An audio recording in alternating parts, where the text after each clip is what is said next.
Hello दोस्तों, स्वागत है आपका अपने YouTube चैनल आउटलाइन क्लासेस पर। मैं राजेश गोला एक बार फिर आपकी सेवा में हाजिर हूँ।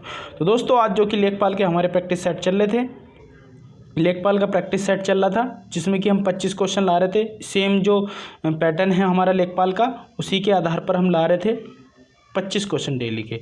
डेली 9 बजे हम लाते हैं इसको, 9 PM पे, ठीक है। तो आप इसके आंसर करिए जितने आपसे होते हैं, और कमेंट बॉक्स में ज़रूर आंसर बताइए। और अगर चैनल सब्सक्राइब नहीं किया तो सब्सक्राइब कर लीजिए, ठीक है। तो शुरू करते हैं आज का पहला क्वेश्चन। तो दोस्तों, पहला क्वेश्चन है इसमें, और सभी कुछ प्रतीक्षा कर सकता है किंतु कृषि नहीं। ये कथन है कि और सभी कुछ प्रतीक्षा कर सकता है किंतु कृषि नहीं। तो यह कथन किसका है, मतलब आपको बताना है ये कथन किसका है। ये देखो सब आज मैं प्रीवियस ईयर वाले क्वेश्चन लेकर आऊँ और वैसे भी क्वेश्चन है, ठीक है। तो ये पंडित जवाहरलाल नेहरू का है, या फिर जगजीवन राम का है, या फिर सिकंदर वक्त का है, या फिर लाल बहादुर शास्त्री का है। तो दोस्तों किसका है ये है पंडित जवाहरलाल नेहरू का। किसका दोस्तों? ये पंडित जवाहरलाल नेहरू का कथन है कि और सभी प्रतीक्षा कर सकता है लेकिन कृषि नहीं। पंडित जवाहरलाल नेहरू ने 1947 में इसको कहा था। कब कहा था? 1947 में। आगे देखते हैं, भारत में रजत क्रांति किससे संबंधित है। आपको बताना है कि भारत में जो रजत क्रांति है ये किससे संबंधित है। चांदी उत्खनन से, अंडा और चिकन का उत्पादन से, या फिर कपास का उत्पादन से, या फिर स्वच्छ पेयजल का बोतलीकरण से। तो दोस्तों किससे है दोस्तों ये? तो इसका बी ऑप्शन ठीक है, अंडा और चिकन उत्पादन से क्या है, भारत में रजत क्रांति जानी जाती है अंडा और चिकन के उत्पादन के लिए, ठीक है। अगर हम बात करें सबसे पहले रजत क्रांति, एक सेकंड में आपको और भी बता देता हूँ कुछ इससे मिलते जुलते टॉपिक, ठीक है। तो देखिए जरा, तो जैसे कि आपको बोले आपका रजत हो गया, रजत किससे हो गया? अंडे से, ठीक है। अगर मैं बात करूँ हरित क्रांति किससे होती है? हरित क्रांति होती है तुम्हारी की खाद्यान्न से। किससे होती है दोस्तों? खाद्यान्न से, ये पॉइंट ध्यान रखना। और फिर आता श्वेत क्रांति। तो श्वेत क्रांति किससे होती है दोस्तों? दुग्ध से, दुग्ध उत्पादन से होती है। अगर मैं और बात करूँ इससे आगे, नीली क्रांति एक आती है क्या? नीली क्रांति। तो नीली क्रांति किससे होती है दोस्तों? ये मत्स्य उत्पादन से होती है। किससे? मत्स्य। एक होता है दोस्तों गुलाबी क्रांति। गुलाबी क्रांति किससे होती है दोस्तों? गुलाबी होती है झींगा मछली के उत्पादन से। किससे? झींगा मछली के उत्पादन से। अगर मैं थोड़ा और बात करूँ दो क्रांतियों की, तो एक होती है दोस्तों एक लाल क्रांति। क्या होती है? एक होती है लाल क्रांति। लाल क्रांति किससे होती है? टमाटर या मांस से। टमाटर या मांस से। अगर बात करूँ मैं अगली, एक और स्वर्ण क्रांति बहुत फेमस है। कौन सी? स्वर्ण क्रांति। तो स्वर्ण क्रांति किससे है दोस्तों? ये है बागवानी से। किससे है दोस्तों? ये बागवानी से संबंधित है। तो दोस्तों ये हमारी जो थी क्रांति से संबंधित महत्वपूर्ण तथ्य थे जो मैंने आपको बता दिए हैं। तो उम्मीद करता हूँ आपको सब कुछ समझ में आ गया होगा। तो दोस्तों इसका आंसर क्या हो जाएगा? इसका आंसर हो जाएगा हमारा अंडा और चिकन उत्पादन, ठीक। आगे देखते हैं, केसर के पौधे का कौन सा भाग उपयोग में लाया जाता है। आपको बताना है केसर के जो पौधा होता है उसका कौन सा भाग हम खाने में उपयोग करते हैं, ये आपको बताना है। तो कौन सा करते हैं दोस्तों? ये करते हैं हम तीसरे का डी ऑप्शन, वर्तिकाग्र। क्या करते हैं दोस्तों? वर्तिकाग्र खाने में यूज करते हैं। कौन सा दोस्तों? वर्तिकाग्र। डी ऑप्शन ठीक होगा। अगर बात करें केसर के पौधे का वर्तिकाग्र भाग उपयोग में लाया जाता है, लेकिन केसर का वैज्ञानिक नाम आपसे पूछ लिया जाए कि भैया केसर का वैज्ञानिक नाम क्या होगा, तो इसका होता है दोस्तों क्रोकस। क्रोकस सैटिविकस, सैटिवैक्स होता है। हाँ सॉरी, एक सेकंड में सही से लिख देता हूँ इसको। तो क्रोकस और इस आगे है सैटिवैक्स, ठीक है। ये होता है इसका वैज्ञानिक नाम। आगे देखते हैं, महाजनी प्रथा का सर्वप्रथम उल्लेख निम्नलिखित में से किस प्राचीन ग्रंथ में हुआ है। महाजनी जो प्रथा है इसका सर्वप्रथम उल्लेख कहाँ पर हुआ है? किस प्राचीन ग्रंथ में हुआ है? शतपथ ब्राह्मण में, उपनिषद में, रामायण में, महाभारत में। तो दोस्तों किस में हुआ दोस्तों? ये शतपथ ब्राह्मण में हुआ है। किस में हुआ दोस्तों? शतपथ ब्राह्मण में। किसका हुआ है? महाजनी प्रथा का सर्वप्रथम उल्लेख क्या है? शतपथ ब्राह्मण में। अगर मैं बात करूं जो शतपथ जो ब्राह्मण है, ये इसके जो रचयिता हैं या लेखक है वो कौन है? तो इसके रचयिता हैं ऋषि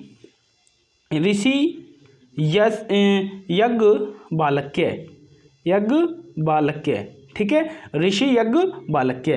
आगे देखते हैं, ललित किसकी एक उत्तम किस्म है? आपको बताना है ललित जो है किसकी एक उत्तम किस्म है। आम की है, संतरे की है, पपीते की है, अमरूद की है। तो किसकी है दोस्तों ललित?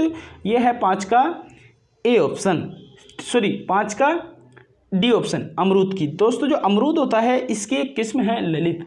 क्या है दोस्तों? अमरूद की एक किस्म है ललित। अगर मैं बात करूं जो ललित जो है अमरूद की एक नवीनतम किस्म है जो कि अभी प्रचलन में आई है। इलाहाबादी सफ़ेदा और लखनऊ 49 प्रसिद्ध अमरूद की किस्में हैं। आपको 2 किस्में याद और रखनी है, एक तो इलाहाबादी सफ़ेदा, एक होती है लखनऊ 49। ठीक है, याद हो जाएंगी। लखनऊ 49 और इलाहाबादी सफ़ेदा किसकी हैं? ये अमरूद की हैं। आगे देखते हैं, कृषि कार्य में लगे ट्रैक्टर की आवाज़ किस स्तर से अधिक नहीं होनी चाहिए? आपको बताना है जो कृषि कार्य में जो ट्रैक्टर लगते हैं खेतों में उसकी जो आवाज़ होती है कितने डेसिबल से अधिक नहीं होनी चाहिए? तो आपको बताना है कितना, 90 डेसिबल, 100 डेसिबल या फिर 120 डेसिबल या फिर 150 डेसिबल। तो कितने से अधिक नहीं होनी चाहिए दोस्तों? 90 डेसिबल से अधिक नहीं होनी चाहिए। दोस्तों कृषि कार्य में जो ट्रैक्टर लगे होते हैं आवाज़ पर्यावरण की दृष्टि से वो 90 डेसिबल से अधिक नहीं होनी चाहिए आवाज़। आगे देखते हैं, सेंट्रीफ्यूगल पंप का पानी निकालने के लिए कब प्रयोग किया जाता है? आपको बताना है सेंट्रीफ्यूगल जो पंप का पानी निकालने के लिए प्रयोग किया जाता है वो कब किया जाता है? जब पानी का स्रोत और विकास दोनों ज़्यादा हों, जब पानी का निकास ज़्यादा और स्रोत मंद हो, जब पानी का स्रोत और निकास दोनों मंद हो, जब पानी का निकास और स्रोत ज़्यादा हो। तो दोस्तों कब निकाला जाता है? इसका डी ऑप्शन है, जब पानी का निकास मंद हो और स्रोत ज़्यादा हो। ठीक है, अगर मैं बात करूँ सेंट्रीफ्यूगल पंप का प्रयोग तब किया जाता है जब पानी का निकास मंद हो और स्रोत ज़्यादा हो। जैसे समरसेबल हम यूज करते हैं, समरसेबल और सिंचाई की मोटर जो होती हैं उसी को सेंट्रीफ्यूगल पंप कहते हैं। आगे देखते हैं, धान में आपको दोस्तों बताना है धान में कितना प्रतिशत अनुमानतः होता है भूसी का? आपको बताना है कि जो धान की खेती होती है उसमें हम धान झाड़ते हैं उसमें भूसी कितने प्रतिशत होती है? 10%, 15%, 20% या फिर 35%। तो 8 का क्या होगा दोस्तों आंसर? 20%। धान के खेत में भूसी कितने परसेंट होती है दोस्तों? ये होती है 8%। कितनी होती है? 20%। ठीक है, 20% होती है। गुड, आगे चलते हैं। धान में जैसे कि अगर बात करें धान में भूसी का कितना परसेंट होगी? 20%। अगर मैं बात करूं भारत में सबसे बड़ी जो क्षेत्रफल पर बोया जाने वाला फसल कौन सी है? वो धान है। अगर आपसे पूछ ले कि भारत में सबसे ज़्यादा क्षेत्रफल पर कौन सा फसल बोई जाती है तो वो धान की है। गोल्डन धान में सर्वाधिक विटामिन ए पाया जाता है। आपसे पूछ सकता है कि किस धान में या किस चावल में सर्वाधिक विटामिन पाया जाता है, वो भी कौन सा? ए। तो कौन सा होता है? गोल्डन धान। आगे देखते हैं, चावल के उन्नत बीज के प्रति हेक्टेयर बीजारोपण दर क्या है? आपको बताना है चावल का जो अगर उन्नत बीज है कोई सा उसकी जो बीजारोपण दर है वो कितनी है? 9 का क्या आंसर होगा इसमें? 9 का होगा दोस्तों बी ऑप्शन, 15 किलोग्राम प्रति हेक्टेयर। ठीक है, आगे देखते हैं, निम्नलिखित में से कौन सा अम्लीय धरती पर सफलता से उगाया जा सकता है? दोस्तों इसके जो 2 ऑप्शन है मैं आपको 4 ऑप्शन दे रहा हूँ अभी। ठीक है, एक है तरबूज, एक है इनमें से कोई नहीं। तो दोस्तों कौन सा उगाया जा सकता है? तो इसका आंसर है सी। एक मैं आपको ऑप्शन दे देता हूँ, तरबूज। तो दोस्तों अम्लीय धरती पर आसानी से उगाया जा सकता है तरबूज। आगे देखते हैं, पूसा रसराज किसकी उन्नत किस्म है? आपको बताना है पूसा जो रसराज है किसकी उन्नत किस्म है? टमाटर की, तरबूज की, खरबूजे की या फिर खीरे की? तो किसकी है दोस्तों पूसा रसराज? यह है दोस्तों खरबूजे की। पूसा रसराज किसकी उन्नत किस्म है? खरबूजे की। ठीक, आगे बात करें अगर हम तो दोस्तों उत्तर भारत में गेहूं का फसल की हेरफेर किससे की जाती है? आपको क्वेश्चन आया हुआ है, उत्तर भारत में गेहूं के फसल की हेरफेर किससे की जाती है? धान से, कपास से, ईख से या फिर कोई नहीं? तो दोस्तों किससे की जाती है? धान से। किससे? तो इसका ऑप्शन क्या हो जाएगा दोस्तों? धान। ठीक, आगे देखते हैं, 1 हॉर्स पावर किसके बराबर होता है? 1 हॉर्स पावर किसके बराबर होता है? 700 वाट के, 746 वाट के, 750 वाट के या फिर 800 वाट के? तो दोस्तों किसके बराबर होता है? 746 वाट के बराबर होता है 1 हॉर्स पावर। आगे देखते हैं, कूड़े से हरित ऊर्जा निर्माण में कौन से राज्य अग्रणी हैं? कूड़े से हरित ऊर्जा निर्माण में कौन से राज्य अग्रणी हैं? उत्तर प्रदेश और पंजाब, महाराष्ट्र और पंजाब, झारखंड और उत्तराखंड, गुजरात और मध्य प्रदेश? तो दोस्तों कौन से आंसर आपको बताना है क्या है? तो इसका आंसर हो जाएगा बी, महाराष्ट्र और पंजाब कूड़े से हरित ऊर्जा निर्माण में अग्रणी राज्य हैं। आगे देखते हैं, वैज्ञानिक अनुमान से इस ग्रह पर कितने वृक्ष हैं? वैज्ञानिक अनुमान से इस ग्रह पर कितने वृक्ष हैं? 422 बिलियन या फिर 3 ट्रिलियन या फिर 400 बिलियन या फिर कोई नहीं? तो दोस्तों 3 ट्रिलियन अनुसार, ये 2015 के आंकड़े के अनुसार है क्योंकि ये प्रीवियस ईयर की क्वेश्चन है। तो उस समय कितने थे? 3 ट्रिलियन पेड़ हैं। आगे देखते हैं, कितने प्रतिशत में ग्रामीण परिवार की कोई रसोई में परंपरागत लकड़ी, गोबर आदि से खाना बनाया जाता है। मतलब आपको बताना है कि कितने प्रतिशत ग्रामीण हैं जिनकी रसोई में लकड़ी से खाना बनाया जाता है, मतलब लकड़ी जलाकर। तो कितने हैं वो आपको बताना है, 85%। उस समय के जो 2015 के आंकड़े थे, 85% परिवार ऐसे थे जिसकी रसोइयों में लकड़ी चलती थी। आगे देखते हैं, केवल कितने प्रतिशत ग्रामीण परिवार की रसोई में मिट्टी के तेल से खाना बनाया जाता है। आपको बताना है कि कितने प्रतिशत ग्रामीण लोग हैं जो मिट्टी के तेल से खाना बनाते हैं। तो दोस्तों कितना होगा आंसर इसका? 1%। दोस्तों ये 2015 के आंकड़े हैं, बट अब तो 1% भी नहीं होगा क्योंकि अब तो मिट्टी का तेल मिलता ही नहीं है। ठीक है, तो आंसर क्या हो जाएगा? A option. आगे देखते हैं, जावो ग्रामीण खेती का तरीका कहाँ विद्वान है। जावो जो ग्रामीण खेती है इसका जो तरीका कहाँ विद्वान है? उत्तराखंड में, नागालैंड में, हिमाचल प्रदेश में या फिर मिजोरम में। तो दोस्तों कहाँ है? नागालैंड में। नागालैंड में क्या है? जावो खेती की जाती है। आगे देखते हैं, किसान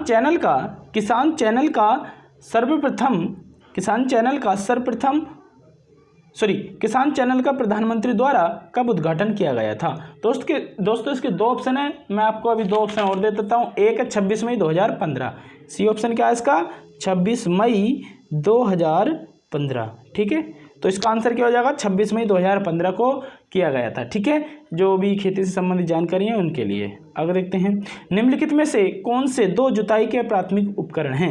निम्नलिखित में से कौन से 2 जुताई के प्राथमिक उपकरण हैं? मेल्डिवोल्ड harrow disc harrow, disc harrow disc harrow, disc harrow cultivator, mould board हल और मृदा खुदाल।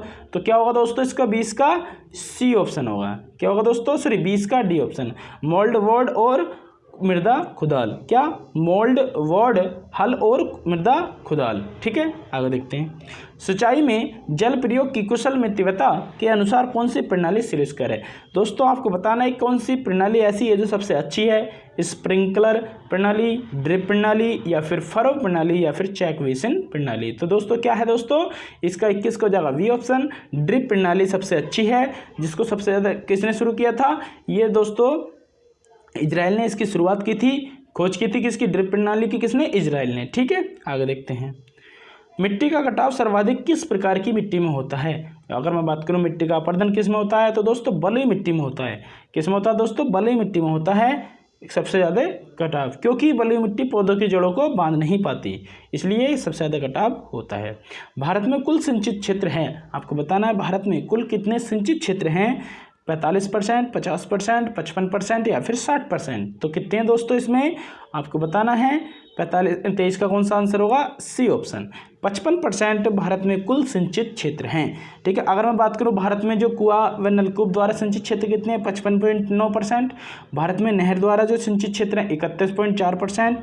और भारत में जो तालाब द्वारा सिंचित क्षेत्र है वो है 6.1%। आगे देखते हैं, इस प्रदेश में प्रचलित धरातल की माप से कौन सा सही नहीं है। आपको बताना है कौन सी माप ठीक नहीं है। 20 कंचवासी 1 विश्वांसी, 20 विश्वांसी बराबर 10 विश्वा, 20 विश्वा बराबर 1 बीघा, 1 बीघा बराबर 55 गुणा 55 वर्ग गज। तो कौन सा ठीक नहीं है इसका? 20 बी ऑप्शन ठीक नहीं है। 20 विश्वांसी बराबर 1 विश्वा, 20 विश्वांसी बराबर 1 विश्वा ठीक नहीं है। ठीक है, आगे देखते हैं, क्योंकि 20 विश्वांसी बराबर 1 विश्वा होता है, इसकी जगह क्या हो जाएगा? 1 विश्वा होता है, ना कि 10 विश्वा। ठीक है, आंसर क्या है? B option. आगे देखते हैं, लास्ट क्वेश्चन, वार्षिक क्रम और वर्षांतर फसल उगाने की व्यवस्था को क्या कहते हैं। वार्षिक क्रम और वर्षांतर फसल उगाने की व्यवस्था को क्या कहते हैं? मतलब एक वर्ष के अंतर पे जो फसल उगाई जाती है उसको क्या कहते हैं? तो क्या होगा? फसल रोपण सूचकांक या फिर फसल रोपण प्रभाव, फसल रोपण विधि, फसल रोपण अनुक्रम। तो 25 का क्या आंसर होगा? डी ऑप्शन होगा, फसल रोपण अनुक्रम होगा। ठीक है दोस्तों, तो दोस्तों ये थे आपके आज 25 क्वेश्चन ग्रामीण परिवेश के, जो कि आज का प्रैक्टिस सेट कौन सा था? ये प्रैक्टिस सेट था हमारा चौथा ही था ना। हाँ, प्रैक्टिस सेट नंबर था हमारा 4, ठीक है। आज तो 4 सेट हो चुके हैं, कल 5वां होगा इसी टाइम। डेली 9 बजे हम आते हैं 9 PM पे, ठीक है। तो आपको बताने कि आपके कितने ठीक हुए हैं, राइट क्वेश्चन कितने हैं, ठीक है, और रॉन्ग कितने हैं। अगर आपको वीडियो अच्छी लगी हो तो प्लीज़ लाइक करना, शेयर करना, सब्सक्राइब करना, एक बार स्टेटस पर जरूर लगा देना।